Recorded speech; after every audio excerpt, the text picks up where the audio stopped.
Climate change is the single greatest challenge that we face as a species.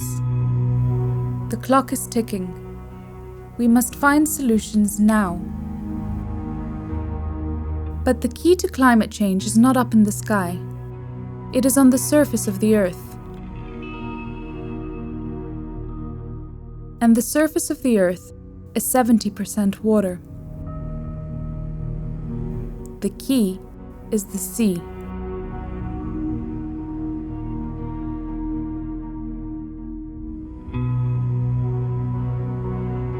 In order to predict long-term climate change, in order to understand weather patterns in the ocean, it is crucial to monitor sea levels accurately.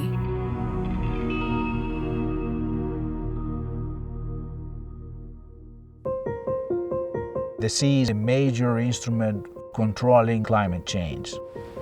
It's actually a reflection of what is happening in climate change today.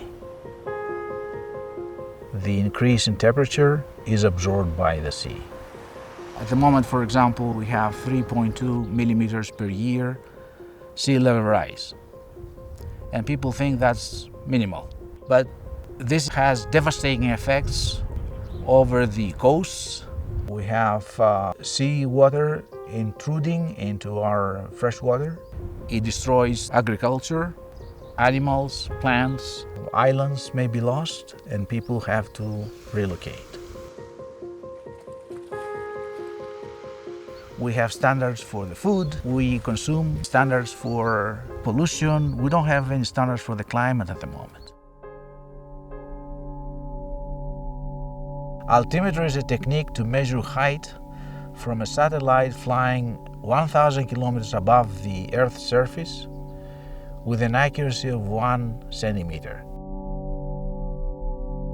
To provide accurate data for the change in sea levels, satellite altimetry has to be continuously monitored and controlled for its quality, biases, errors, and drifts, maintained for at least 20 years and tied from one mission to the next. That is why the European Space Agency created the concept of FRM for ALT. The Fiducial Reference Measurement for Altimetry is a network of calibration validation sites all over Western Crete. This network has been operating for about 2 decades, with a major station on the island of Ravdos and a recent transponder site on the Cretan mountains.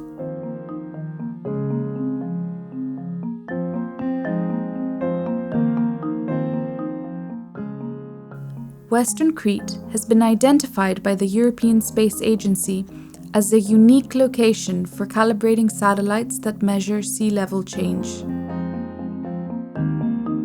The sea surrounding the island has minimal tides. The sparsely populated, rugged mountainous landscape has zero interference. But most importantly, in the sky above it, a number of satellite orbits converge.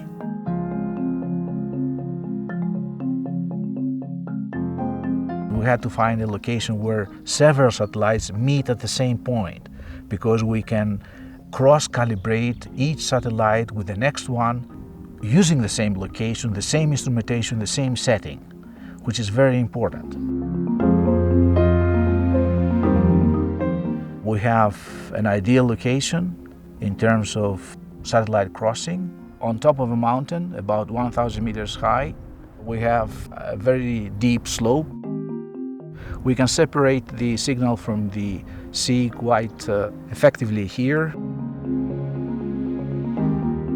The satellite is passing this location with a speed of about 70 kilometers per second. The whole duration is about 4 seconds over this area. So in those 4 seconds, the transponder receives those signals and retransmits with no distortion back to the satellite. We check if the range from the satellite to this station is correct or not, and what's the bias or the uncertainty that we have to apply to all the measurements that the satellite is making. That's what we do. It's a simple idea, but has a lot of complicated instrumentation and processing behind it.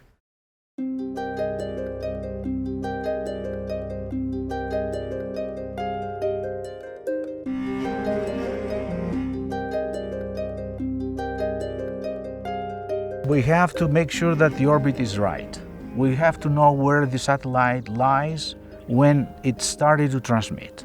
We have to know where the satellite was when it received the signal. We have to know what's the time it took from the satellite to the transponder and from the transponder back to the satellite. We have to take into account what the station is doing in terms of displacement with respect to the center of mass of the Earth. The internal delay of the transponder itself, the troposphere and the ionosphere delays of the signals, we have to measure that. It's as if the transponder is another satellite on the Earth.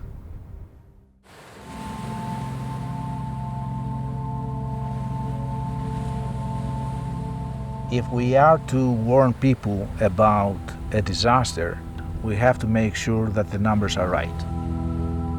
We have an undisputable and objective way to observe what the climate is doing today. We have to have a stable ground to do these things, and we have to trust it. We are building that stability in a way that the next generations are going to rely on it.